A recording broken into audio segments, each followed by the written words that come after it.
Greetings. This is the commentary and sermonette on the song Hedges in No Man's Land. This is song number 60, so I believe it would have been probably the fall of maybe 1980, something like that. Because I played this one for a while at this street gospel mission, and there was a fellow named Greg Shute, and he was my most solid brother in the Lord as far as being in the midst of this cauldron, this street gospel mission. Other of my brothers would vacate the scene when we opened up the doors at 5 o'clock every day. So Greg was always right there, shoulder to the load. But Greg loved this song, and even when we finished the street gospel mission, Jane Fontaine and I had a night where we invited everybody that wanted to come. We put on a little concert for them, and it was a great evening. Well, I would just listened to that recently, and Greg was requesting this song Hedges.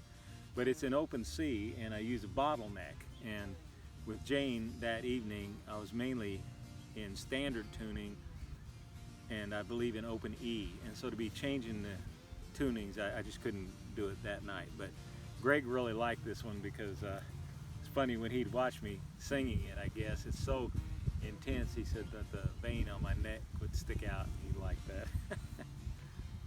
Where this comes from is from Job, and I'm going to read a little bit of Job. As I read through it again here recently, it's just amazing how fresh the Word of God is when you haven't read it for a while, and how instructive it is. And I think as we're staying in the Bible and we gain knowledge and we're growing in the Lord, then when we come back to some of these passages, other things are seen that we wouldn't have seen before because of the amount of additional information we have. And I'm going to share with you on that as far as Satan in just a few minutes. There was a man in the land of Uz, I guess that's how you pronounce that, whose name was Job.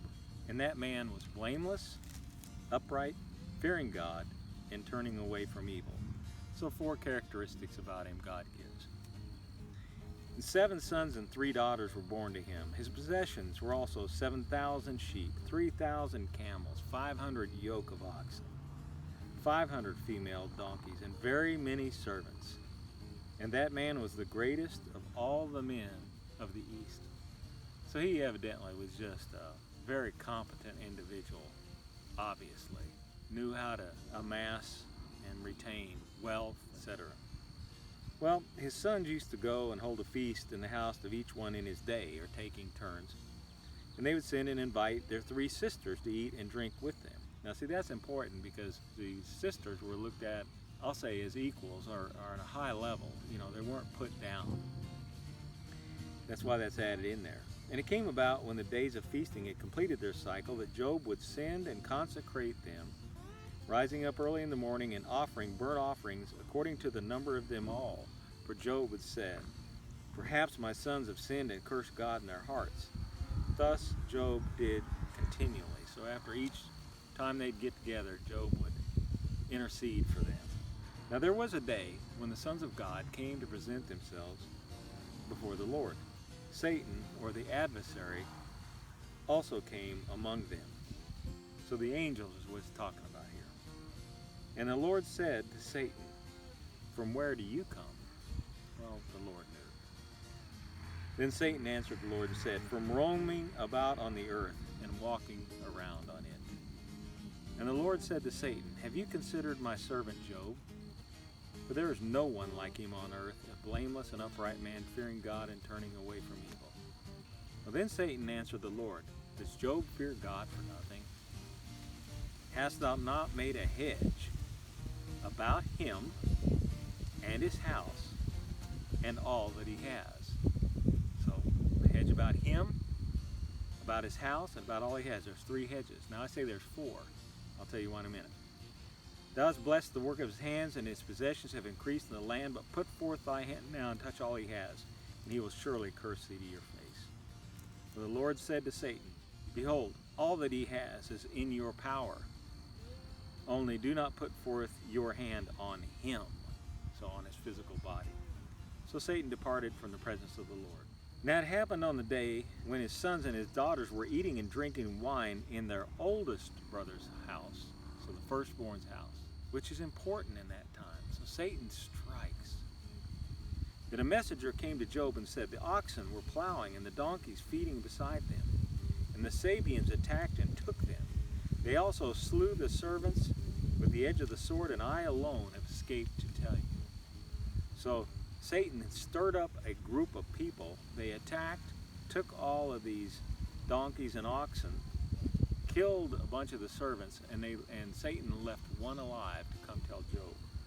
Well, while he was still speaking, another also came and said, the fire of God fell from heaven and burned up the sheep and the servants and consumed them, and I alone have escaped to tell you. So one was left alive. While he was still speaking, another also came and said, the Chaldeans formed 3 bands and made a raid on the camels and took them and slew the servants with the edge of the sword, and I alone have escaped to tell you. So now his camels have all been taken and all those servants killed. And while he was still speaking, another came. So a 4th individual came. Your sons and your daughters were eating and drinking wine in their oldest brother's house. And behold, a great wind came from across the wilderness and struck the 4 corners of the house, and it fell on the young people, and they died. And I alone have escaped to tell you. Bang, bang, bang, bang. Then Job arose, tore his robe, shaved his head, and he fell on the ground and he worshiped. And he said, naked I have come from my mother's womb, and naked I shall return there. The Lord gave, and the Lord has taken away. Blessed be the name of the Lord. Through all this, Job did not sin, nor did he blame God. There's a couple things that stood out to me this last time I read this chapter and then the next. As for one thing, God is having this conversation with Satan, and he has known Satan for a long time. And Satan is almost, to me, and I may be reading in some things, but almost like I hate to say a spoiled child, but petulant kind of being. God saying, from where do you come? From roaming about on the earth and walking around on it. Just this kind of flippant answer. No respect, I guess, towards God. No acknowledgement of God. Just kind of this, I don't know how to describe it, childish spirit. And see, with Job, when all this happened to him, he understood, naked I came from my mother's womb, naked I'm going to return. I can't take anything with me. The Lord has given, the Lord has taken away. Blessed be the name. And he didn't sin or blame God. He didn't blame God. You know why people blame God? The biggest reason? We think we have rights. We have a right to our health. We have a right to well-being. We have a right to this. We have a right to that. So when these things get violated and our rights get violated, we blame God. Why are you doing this to me? Because we think we have rights. Job understood he had no rights. The Lord has given, the Lord has taken away. Again, there was a day when the sons of God came to present themselves before the Lord. Satan also came among them to present himself. And the Lord said to Satan, where have you come from? Same question. And Satan answered, Lord, from roaming about on the earth and walking around on it. Same kind of little snarky kind of answer. The Lord said to Satan, have you considered my servant Job? For there is no one like him on the earth, a blameless and upright man, fearing God and turning away from evil, and he still holds fast or maintains his integrity, although you incited me against him to ruin him without cause.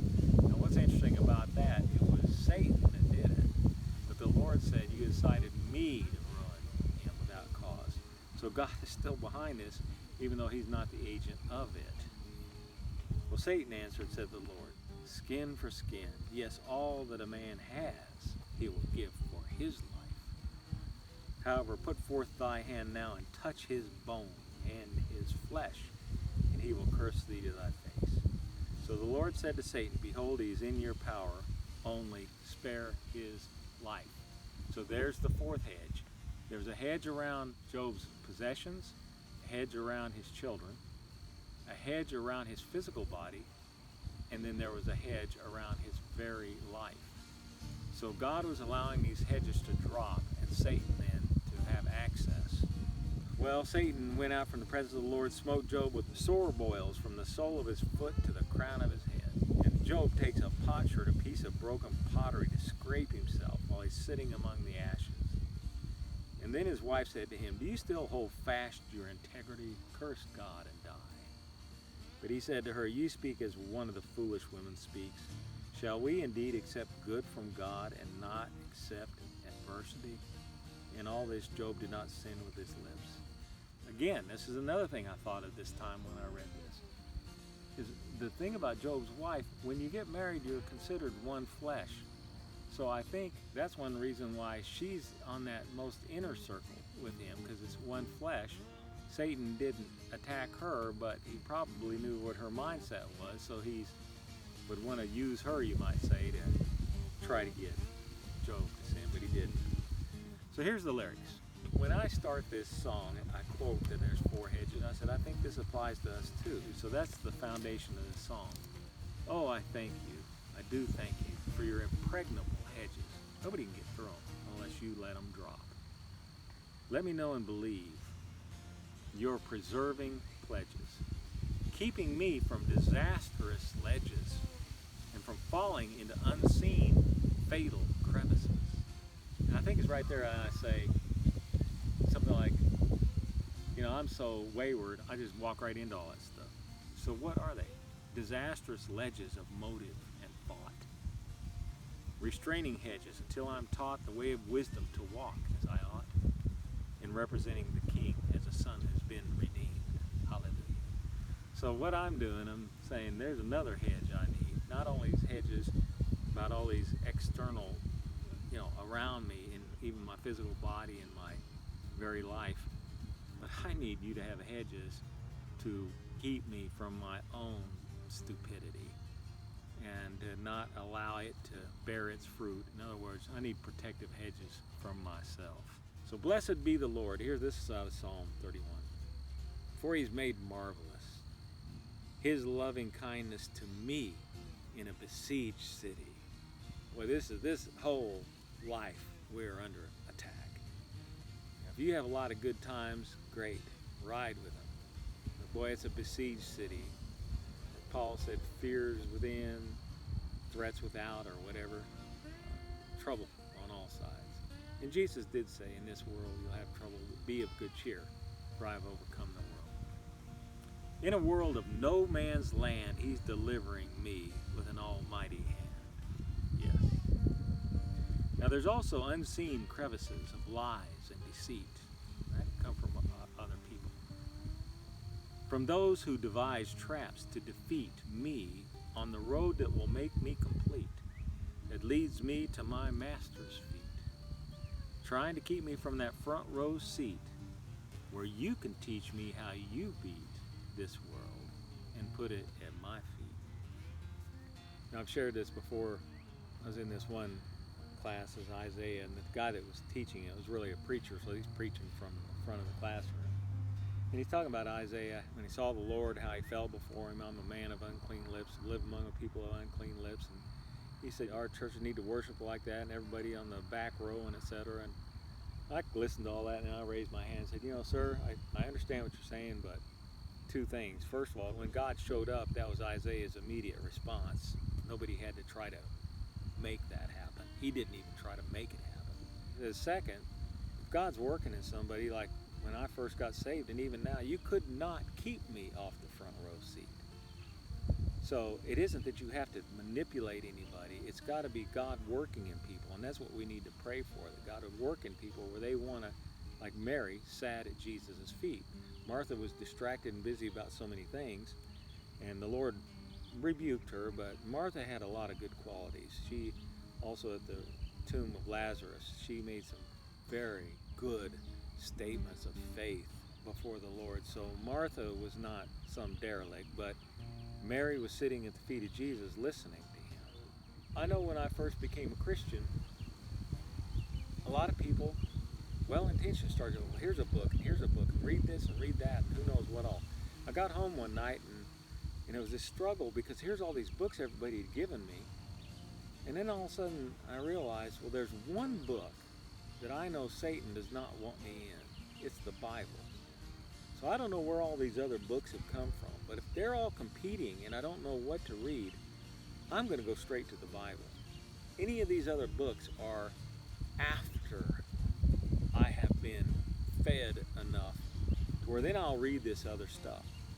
And I'll tell you quite honestly, the bulk of my Christian life, by the time I get done working with the Bible, I don't really have a lot of time to be reading anything else. So I've spent my, quote, reading time actually in the Bible. And if you look at my desk, the books that are on my desk, they're all actually reference or study helps for my time being in the Bible, whether it's lexicons or concordances or maybe some different translations, as well as books about the syntax, which would be my Greek books. All books that would just is simply to help me study the book. That front row seat, what it means listening to what? The Word of God as much as we possibly can. Then I go in and say, you will destroy the multitudinous wedges that seek to separate me from the living waters beverages. In your wisdom, you'll turn those wedges into leverages, thrusting me ever deeper into you. Oh, what hedges. I think all I'm trying to say there is, if I commit to wanting to sit at your feet, anything that is seeking to separate me from that, it's a statement of faith that you're going to go after those things and move them out of the way. Because I need the living waters beverages. So in your wisdom, you're going to protect me. So that's like another hedge.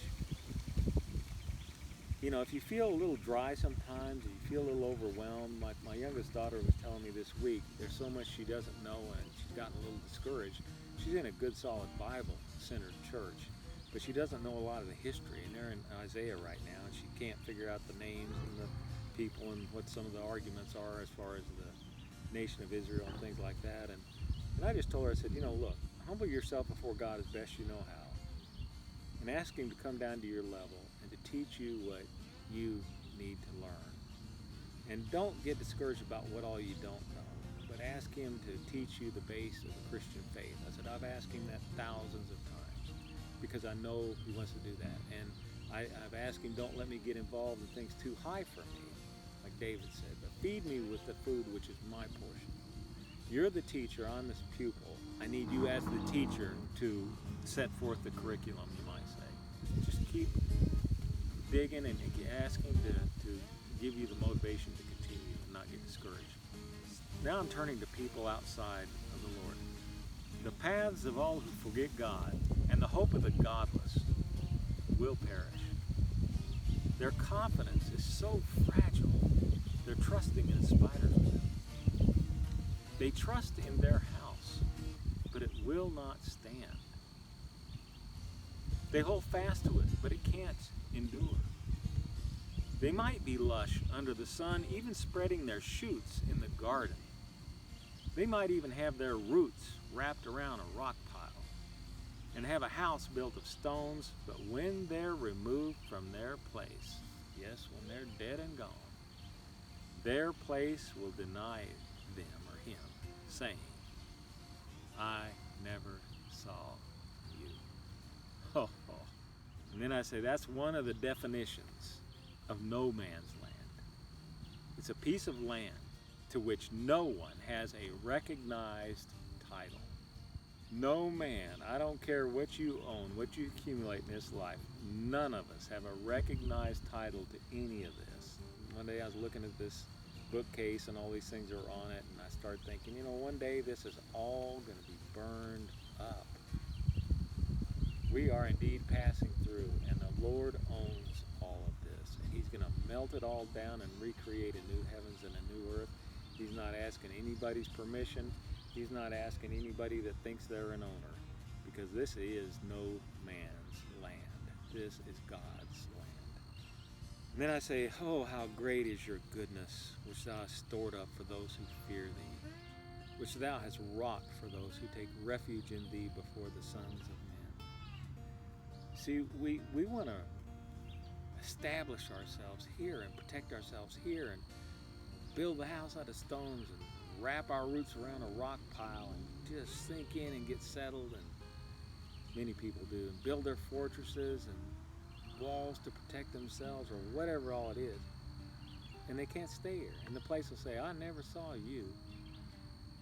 I mean, right now where I'm sitting, I have no idea how many people have walked over this place.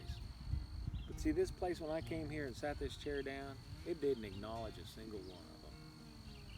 They do not exist from this land. It says, I never saw you.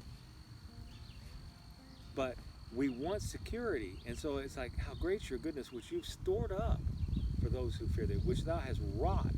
That word for wrought, we talk about wrought iron. It's like a twisted iron, in the different shapes or whatever. It's custom made. You custom make a place for us, a crag or a niche.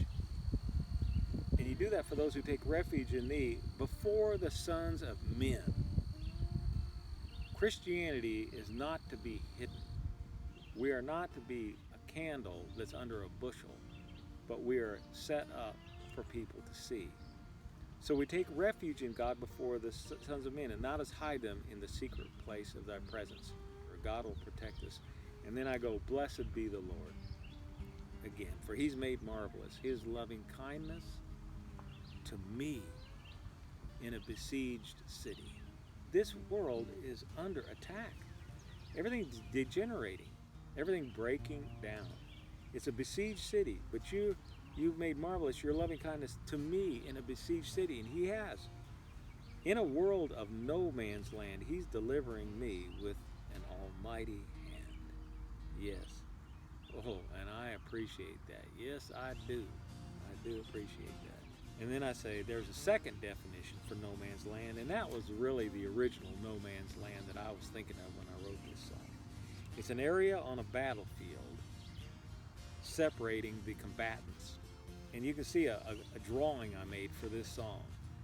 And it's no man's land, where even in it, there's one side that does have green and has life, and that's us as Christians. Then there's a chasm, and then the other side is just barren, and it's filled with all kinds of death and destruction and wrong philosophies and wrong priorities, etc., etc. So the combatants would be God and Satan, like in Job here, or you can also say combatants or be good and evil, righteousness and unrighteousness, or righteousness and sin. And we're in this no man's land. There's a gulf between the two groups of believers and unbelievers. And so in that drawing I have, I've got all kinds of different activities of unbelievers and all kinds of activities of believers, and the protections and the hedges, even here in no man's land. I think that this definition of no man's land, both of them apply to this world. It is indeed a piece of land to which no one has a recognized title. It is also an area on a battlefield separating the combatants. So then I close the song as, oh, I do thank you for your hedges protecting me. Let me know and believe your pledges preserving me. Hedges in no man's land. Thank you, Lord, that right today I have my health where I could share this. I have enough money where I'm in good shape. The wolf is not right at the door. I'm still working and have a job. I have a great fellowship I'm a part of. I have some great friends. My daughters are doing well. And I'm writing this time, and I'm using this time as best I can to work on my songs and my commentaries and my articles, as God is keeping the hedges up for me, protecting me in no man's land. May you take advantage of your sunshine days, weeks, months, many times even years. The Lord is really good to us. Use this time, use it. Well, we're going to close with that. I want to thank you for listening. And like I always say, and it is indeed true, that if you listen to these great and mighty things of our true and living God, this living beverage, where you come thirsty, he'll quench your thirst, then you will learn great and mighty things you haven't known. And obviously, this knowledge learning it, incorporating it, the result will be you will indeed live. That's just the way it is.